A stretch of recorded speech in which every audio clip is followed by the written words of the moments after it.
The Snow Queen in 7 stories.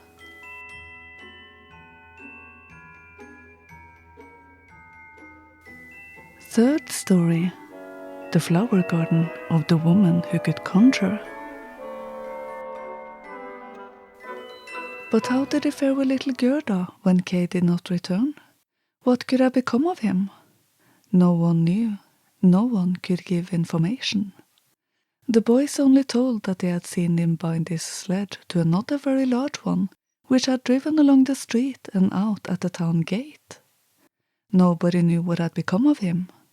Many tears were shed, and little Gerda especially wept long and bitterly. Then she said he was dead, that he had been drowned in the river which flowed close by their school. Oh, those were very dark, long winter days.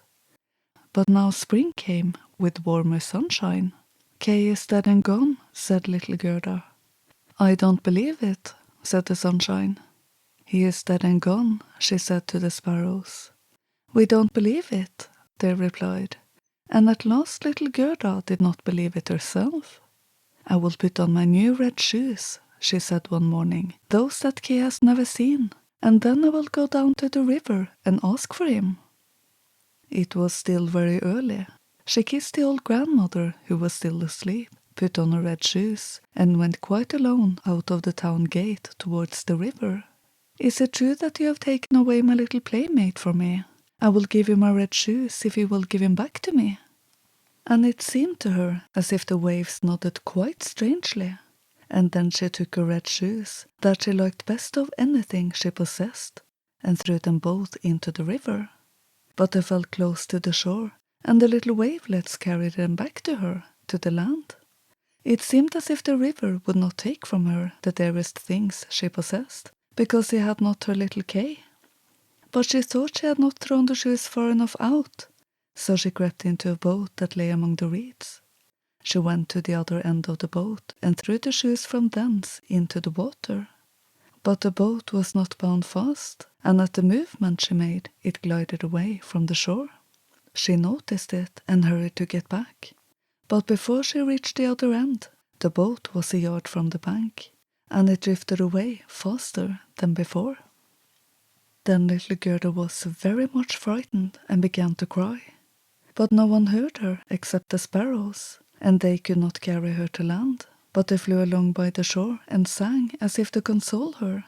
Here we are, here we are. The boat drove on with the stream, and little Gerda sat quite still with only her stockings on her feet. Her little red shoes floated along behind her, but they could not come up to the boat, for that made more way. It was very pretty on both shores.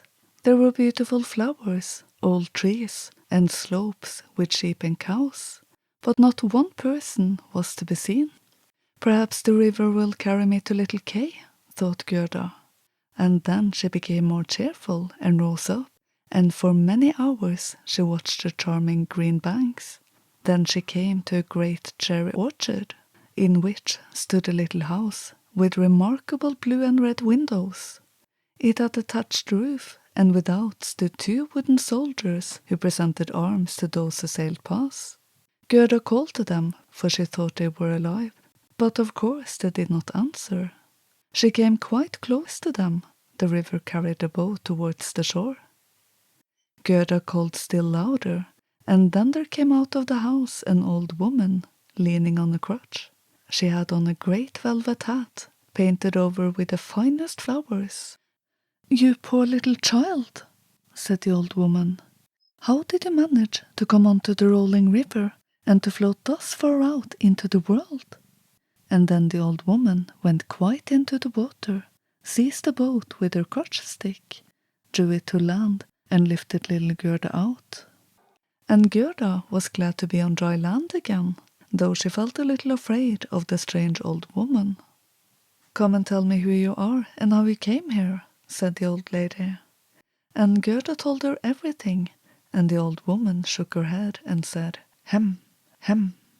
And when Gerda told her everything, and asked if she had not seen little Kay, the woman said that he had not yet come by, but that he probably would soon come. Gerda was not to be sorrowful, But look at all the flowers and taste the cherries, for they were better than any picture book, for each one of them could tell a story. Then she took Gerda by the hand and let her into the house, and the old woman locked the door. The windows were very high, and the panes were red, blue, and yellow. The daylight shone in a remarkable way with different colors. On the table stood the finest cherries, and Gerda ate as many of them as she liked, for she had leave to do so. While she was eating them, the old lady combed her hair with a golden comb, and the hair hung in ringlets of pretty yellow round the friendly little face, which looked as blooming as a rose. "I have long wished for such a dear little girl as you," said the old lady. "Now you shall see how well we shall live with one another." And as the ancient dame combed her hair, Gerda forgot her adopted brother Kay more and more, for this old woman could conjure, but she was not a wicked witch. She only practiced a little magic for her own amusement, and wanted to keep little Gerda. Therefore she went into the garden, stretched out her crotch towards all the rose bushes, and beautiful as they were, they all sank into the earth, and no one could tell where they had stood. The old woman was afraid that if the little girl saw roses, she would think of her own and remember little Kay and run away. Now Gerda was let out into the flower garden.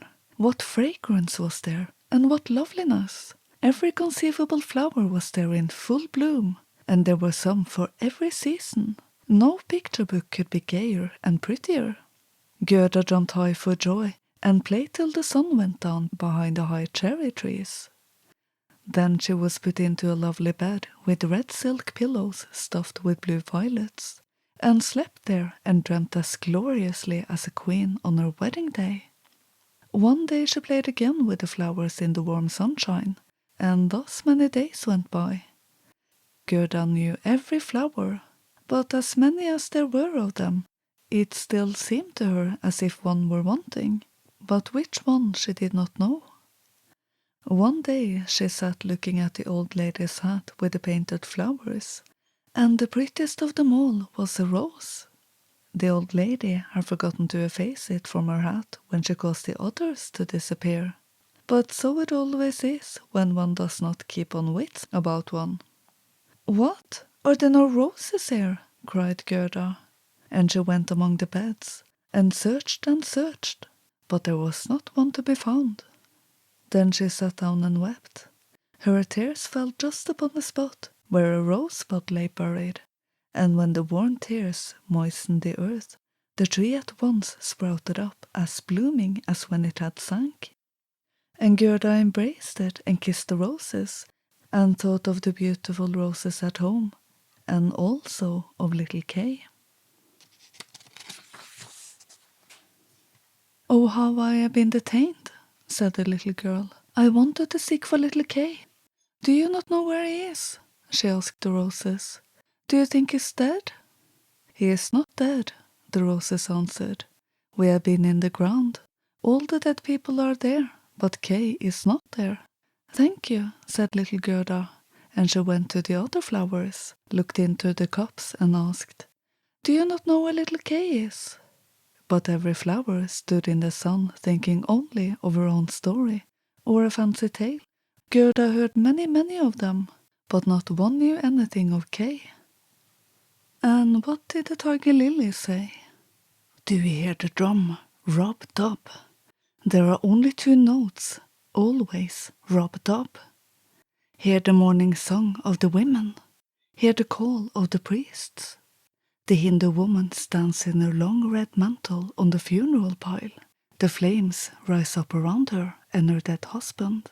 But the Hindu woman is thinking of the living one here in the circle, of him whose eyes burn hotter than flames, whose fiery glances have burnt in her soul more ardently than the flames themselves, which are soon to burn her body to ashes. Can the flame of the heart die in the flame of the funeral pile?" "I don't understand that at all," said little Gerda. "That's my story," said the lily. "What says the convolvulus?" Over the narrow road looms an old knightly castle. Thickly the ivy grows over the crumbling red walls, leaf by leaf up to the balcony, and there stands a beautiful girl. She bends over the balustrades and glances up the road. No rose on its branch is fresher than she. No apple blossom wafted onward by the wind flows more lightly along. How her costly silks rustles. Comes he not yet? Is it Kay whom you mean? Asked little Gerda. I'm only speaking of a story. My dream, replied the convolvulus. What said the little snowdrop? Between the trees a longboard hangs by ropes. That is a swing. Two pretty little girls, with clothes white as snow, and long green silk ribbons on their hats, are sitting upon it, swinging. Their brother, who is greater than they, stands in the swing, and has slung his arm round the rope to hold himself, for in one hand he has a little saucer, and in the other a clay pipe. He is blowing bubbles. The swing flies, and the bubbles rise with beautiful changing colors. The last still hangs from the pipe bowl, swaying in the wind. The swing flies on. The little black dog, light as the bubbles, stands up on his hind legs and wants to be taken into the swing. It flies on, and the dog falls, barks, and grows angry, for he is teased. And the bubble bursts. A swinging board and a bursting bubble, that is my song.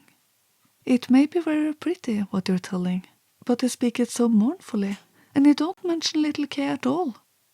What do the hyacinths say? There were 3 beautiful sisters, transparent and delicate. The dress of one was red, that of the second blue, and that of the third quite white. Hand in hand they danced by the calm lake in the bright moonlight. There were not elves, they were human beings. It was so sweet and fragrant there. The girls disappeared in the forest, and the sweet fragrance became stronger. 3 coffins, with the 3 beautiful maidens lying in them, glided from the wood thicket across the lake, and the glowworms flew gleaming about them like little hovering lights. Are the dancing girls sleeping, or are they dead? The flower scent says that they are dead, and the evening bell tolls their knell. You make me quite sorrowful, said little Gerda. You scent so strongly, I cannot help thinking of the dead maidens. Ah, is little Kay really dead? The roses have been down in the earth, and they say no. Cling clang, tolled the hyacinth bells. We are not tolling for little Kay. We don't know him. We only sing our song, the only one we know. And little Gerda went to the buttercup, gleaming forth from the green leaves. You are a little bright sun, said Gerda. Tell me, if you know, where I might find my companion. And the buttercup shone so gaily and looked back at Gerda. What song might the buttercup sing? It was not about Kay. In a little courtyard, the clear sun shone warm on the first day of spring. The sunbeams glided down the white wall of the neighboring house. Close by grew the first yellow flower, glancing like gold in the bright sun's ray. The old grandmother sat out of doors in her chair. Her granddaughter, a poor handsome maidservant, was coming home for a short visit. She kissed her grandmother. There was gold, heart's gold, in that blessed kiss. Gold in the mouth, gold in the south, gold in the morning hour. See, that's my little story, said the buttercup. My poor grandmother, sighed Gerda. Yes, she is surely longing for me and grieving for me, just as she did for little Kay. But I shall soon go home and take Kay with me. There is no use of my asking the flowers. They only know their own song and give me no information. And then she tied her little frock around her, that she might run the faster. But the jonquil struck against her leg as she sprang over it, and she stopped to look at the tall yellow flower and said, Do you perhaps know anything of little Kay? And she bent quite down to the flower. And what did it say? I can see myself, said the jonquil. Oh, how I smell!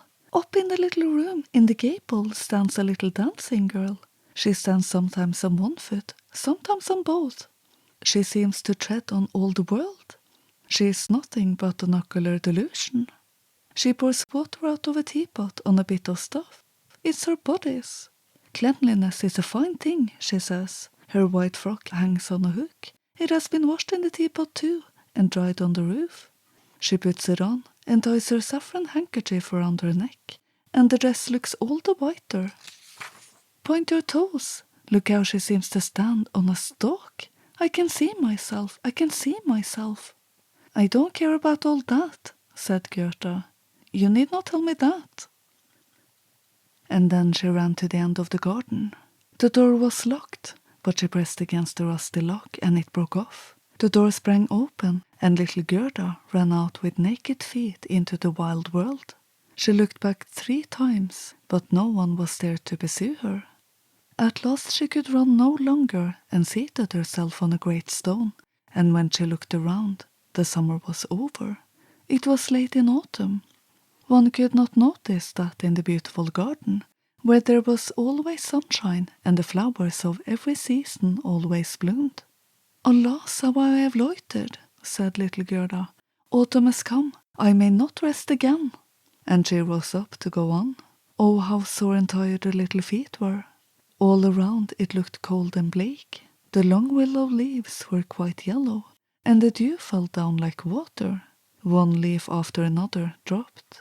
Only the sloe-thorn still bore fruit, but the sloes were sour and set the teeth on edge. Oh, how grey and gloomy it looked, the wide world.